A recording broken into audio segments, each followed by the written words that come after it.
नमस्कार and a very good evening to all of you. चलिए Nifty के एक एनालिसिस वीडियो में फिर से आपका स्वागत है। आज वीकेंड है, थोड़ा टाइम ज़्यादा है, इसलिए आराम से आज एनालिसिस करेंगे कुछ थोड़ा डिटेल में। ये आवरली चार्ट है निफ्टी का जो आपके साथ खोल रखा हमने आपके सामने। ए बार 1, बी बार 1 और सी बार 3 पे हम चल रहे हैं। तो पहले शुरू करते हैं, सिंपल सी बात है, ये अगर हमारी एक इम्पल्स है क्योंकि ये एक ट्रेंडिंग मूव दिख रहा है। अब आज कुछ आपके साथ टेक्निकल इंडिकेटर्स भी शेयर करूंगा जिससे अंदाज़ आपको भी लगता जाएगा। हम सब सीखेंगे कि अगर किसी चीज़ को हमको टेक्निकल पैरामीटर्स इंडिकेटर्स के साथ सपोर्ट करना है तो कैसे करते हैं। So if this is an impulse, सीधी सी बात है, इम्पल्स हमेशा ट्रेंड करती हैं। They are the trending moves of the market. तो देखिए, जो ट्रेंडिंग मूव हमको डिफाइन करता है वो हमारा ADX होता है। तो ADX इंडिकेटर अगर आप लगाएं यहाँ पे, इसको कुछ सिंपल कर लेते हैं। ये सब चीज़ों की ज़रूरत नहीं है क्योंकि वैल्यूज़ में कभी देखता नहीं हूँ। आप देखिए यहाँ से ADX हमारा बिल्कुल सिंपल ऊपर की तरफ जा रहा है, यानी कि हम पक्का किसी ना किसी ट्रेंड में है। यहाँ से ये एक इम्पल्सिव ट्रेंड है जो कि एक इम्पल्स हो सकती है। ए बार 1, बी बार 2, तो ये थर्ड वेव हो सकती है या सी वेव हो सकती है। सी वेव भी इम्पल्सिव है, थर्ड वेव तो इम्पल्सिव है ही। एक करेक्टिव मूव भी इस तरह से चलता है और वो होता है डबल जिगजैग। 3 मूव्स इस तरह के से ADX को सपोर्ट करते हैं: सी वेव्स, ट्रेंडिंग इम्पल्सेस और डबल जिगजैग्स भी इस तरीके से ADX को सपोर्ट करते हैं। तो ये तो पक्की बात हो गई कि हम यहाँ से एक ट्रेंड में हैं। अब पहले मोटी मोटी बात कर लेते हैं।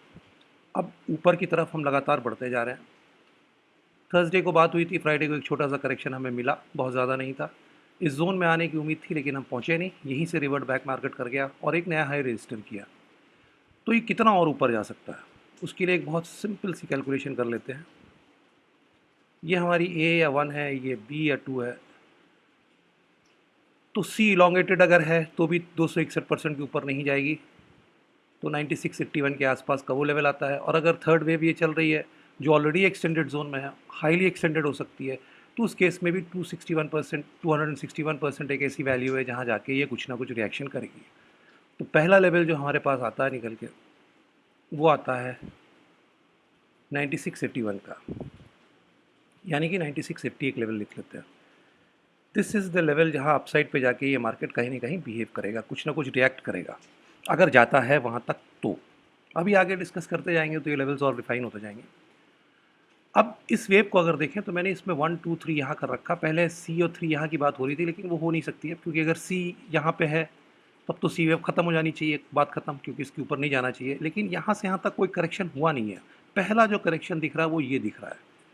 तो 1, 2, 3 इसको मार्क करना ज़्यादा उचित है। कोई चेंजेस होंगे तो मार्केट अपने आप बताएगा, हम एडजस्ट कर लेंगे, उससे कोई नुकसान नहीं होने वाला हमें ट्रेडिंग में। अब अगर एक हम पैरामीटर इसमें लगा देते हैं बॉलिंजर बैंड्स का, तो ये देखिए आप इसकी कहानी। इसने ऊपर यहाँ काटा, इसने ऊपर यहाँ काटा, इसीलिए मुझे शक हो रहा है कि ये थर्ड ही चल रही है अभी। ये पूरी व्यू यहाँ से यहाँ तक की ये थर्ड वेव है इस इम्पल्स की, जो हमने यहाँ से शुरू की है। बी बार 2 जहाँ लिख रखा है, वहाँ से जो इम्पल्स शुरू हुई उसका 1 या 2 यहाँ है, और ये थर्ड ही चल रही है क्योंकि ये बार बार बॉलिंजर बैंड्स को काट रही है। ये कैरेक्टरिस्टिक्स थर्ड वेव्स की होती हैं, या तो वो उसको वॉक करेंगे या तो उसको काटेंगे। अब आप देखिए मार्केट की स्ट्रेंथ आप कैसे गेज कर सकते हैं बॉलिंजर बैंड से। अगर हम इसको यूज़ करें, हमने थर्ड यहाँ इसलिए रख रखी क्योंकि आप देखिए ये जो क्लोज है मार्केट का इस बार पे, ये बॉलिंजर बैंड के बाहर है। It is outside the upper boundary of the Bollinger, it has closed outside the boundary of the Bollinger, and the next high that the market has made is here and it is closed with in the upper boundary of the Bollinger. ये इसके नीचे बंद हुआ है, ये इसके बाहर बंद हुआ है। सीधी सी बात है, मार्केट की स्ट्रेंथ यहाँ बहुत ज़्यादा है, यहाँ मार्केट वीक हो चुका है। तो यहाँ से यहाँ जो मूव चल रहा है, या तो ये करेक्टिव मूव है या तो ये फिफ्थ वेव है इसकी, और कुछ नहीं हो सकती, क्योंकि मार्केट की relative strength it has decrease from this point to this point. This is what we can see from this Bollinger band. इसको सपोर्ट हम ले सकते हैं स्ट्रेंथ मेजर करने के लिए। सिंपल सी बात है, RSI का पैरामीटर होता है। आप RSI लगाएं इस पर, देखते हैं वो उसको सपोर्ट करती है कि नहीं हमारी थियरी को। तो ये देखिए RSI यहाँ से जो है, मार्केट ने यहाँ हाई लगाया है लेकिन इसने हाई नहीं किया है। आप इसको 15 मिनट पर रिड्यूस कीजिए तो और ज़्यादा कायदे से दिखेगा। ये थर्ड यहाँ पे हाई हमारा है आरएसआई का, इसके बाद आरएसआई गिरती चली गई है। तो बिल्कुल तय बात है, यहाँ पे थर्ड अगर ख़त्म हुई है तो उसके बाद या तो ये करेक्टिव मूव चल रहा है या तो हम फिफ्थ वेव में हैं। इसका भी काम ख़त्म हो गया। तो जो मेन थ्रस्ट था मार्केट का, जिसको थर्ड वेव हम बोलते हैं, वो हमने यहाँ कहीं ना कहीं ख़त्म की है इस इम्पल्स की, ऐसा मुझे लग रहा है। देखिए पॉसिबिलिटीज़ बहुत सी होती हैं, लेकिन जिसको हर चीज़ सपोर्ट करती है उसी के साथ आगे चलना पड़ेगा हमें। तो वापस आ जाते हैं आवरली चार्ट पे। तो अगर यहाँ पे थर्ड वेव ख़त्म हुई है तो ये फोर्थ हो सकती है, फिर हम फिफ्थ पे जा रहे हैं।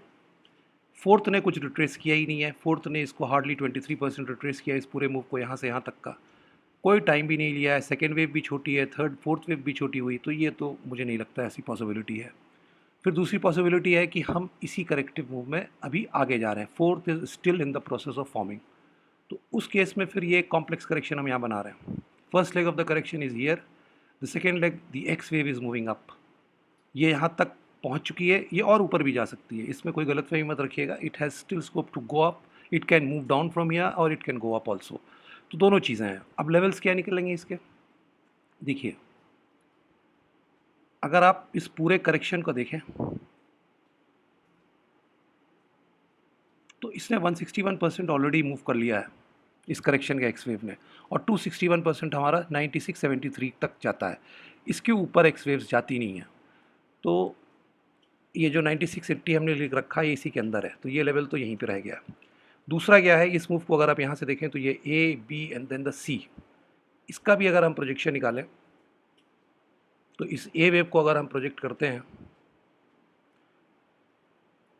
तो ये आ जाता है हमारा 9680 के आसपास आता है, 161%, गिव एंड टेक 10 पॉइंट्स। तो 9680 एक वो लेवल है ऊपर की तरफ जो मार्केट को रिएक्ट करने पे मजबूर करेगा।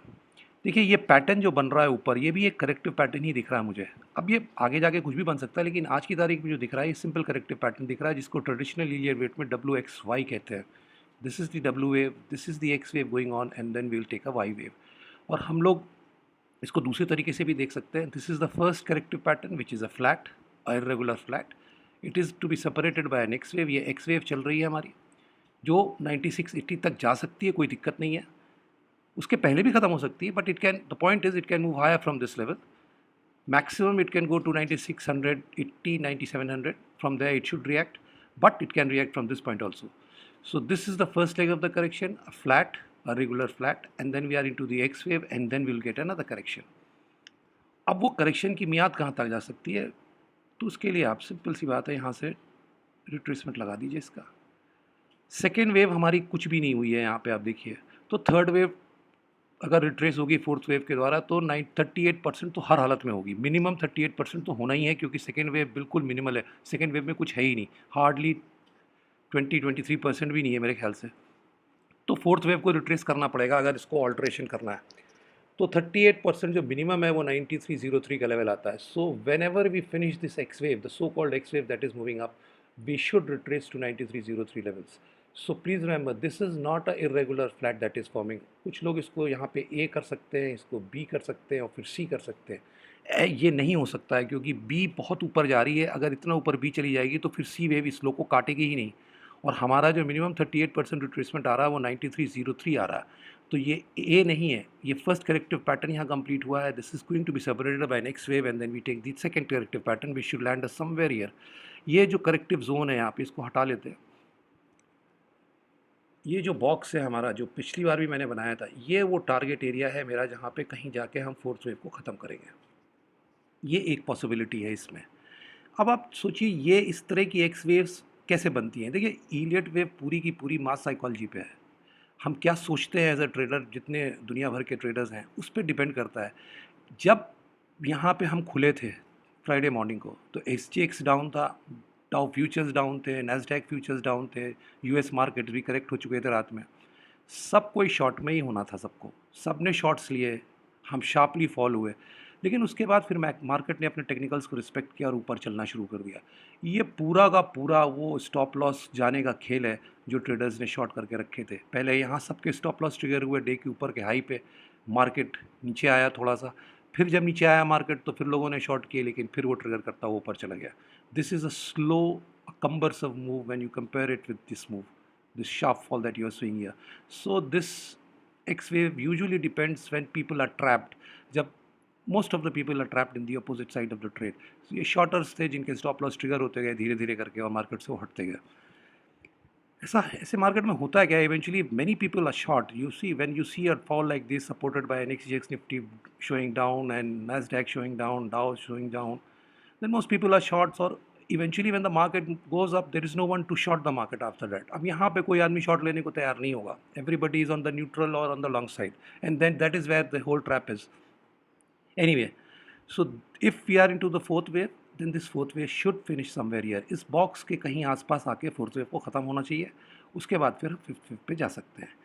देखिए ये एक ऑप्टिमम लेवल है फोर्थ वेव का. फोर्थ वेव इसके नीचे भी आ सकती है लेकिन इसके अंदर नहीं आएगी. अगर ए बार 1 के अंदर आ जाती है तब तो ये पैटर्न ही ख़त्म हो गया और फिर हम देखेंगे कि हम क्या बना रहे हैं. तब तो फिर सीधी सी बात है, this cannot be a 1 2 3 but it can still be a ABC. If we now go into the zone of this wave, A wave, then this cannot be a 1 2 3 anymore. At the most it can be A B C. So that you have to see in market on Monday morning. Monday को जो भी खेल है ये afternoon से शुरू हो जाएगा. मॉर्निंग के बाद से अगर ये फोर्थ वेव है तो हम डाउनवर्ड करेक्शन शुरू कर देंगे after first half an hour. पक्का है कि फोर्थ वेव शुरू, अगर ये फोर्थ वेव है तो फिर इसका आखिरी लेग शुरू हो जाएगा मंडे को. और उसके बाद ही आपको पता चलेगा कि ये सी वेव है कि थर्ड वेव है. और उसके लिए सिंपल सी आपको लॉजिक है, इसके अंदर आते ही ये सी वेव हो जाएगी. और अगर हम इस बॉक्स के आसपास आके करेक्टिव पैटर्न ख़त्म करते हैं और फिर पुल बैक लेते हैं तब ये थर्ड वेव ही रहेगी. So this is the most probable scenarios that can play out in the market. Remember 9680 odd levels. If we start somewhere around here, if we reach there at all, this will be a good resistance or a good reaction zone from which market can correct. और नहीं तो x wave अपने optimum levels को पार पहुंच चुकी है. It is already reach the levels. It is extended more than 161%. तो 161% होने के बाद इसका सारा क्राइटेरिया फुलफिल हो चुका होता है. It can correct any way from here till 261%. और करेक्टिव जो भी होगा, जो भी करेक्शन हम लेंगे मंडे को, वही डिसाइड कर देगा कि now what is next in the market, whether this is the C wave और this is the third wave. ये वो बॉक्स है. प्लीज़ रिमेंबर, अगर कोई शॉर्ट है भी तो भले ही मार्केट और नीचे चला जाता है इसके बाद, एक अलग चीज़ है, but you should book your shorts here.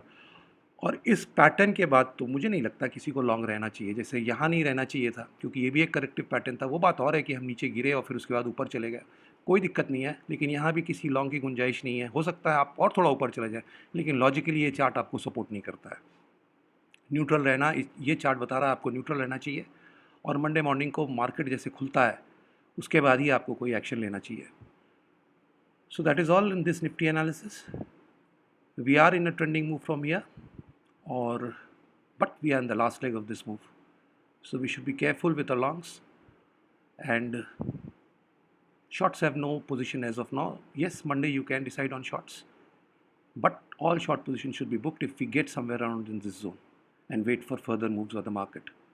This is the key point. If we go below this, this whole move will be C wave. If we remain above this and complete a corrective pattern from here, somewhere down here, we can again see a pullback. So till we meet again, thank you, नमस्कार. और subscribe करते रहिए, थोड़ा like भी करते रहिए अगर आपको अच्छा लगता है. जय हिंद.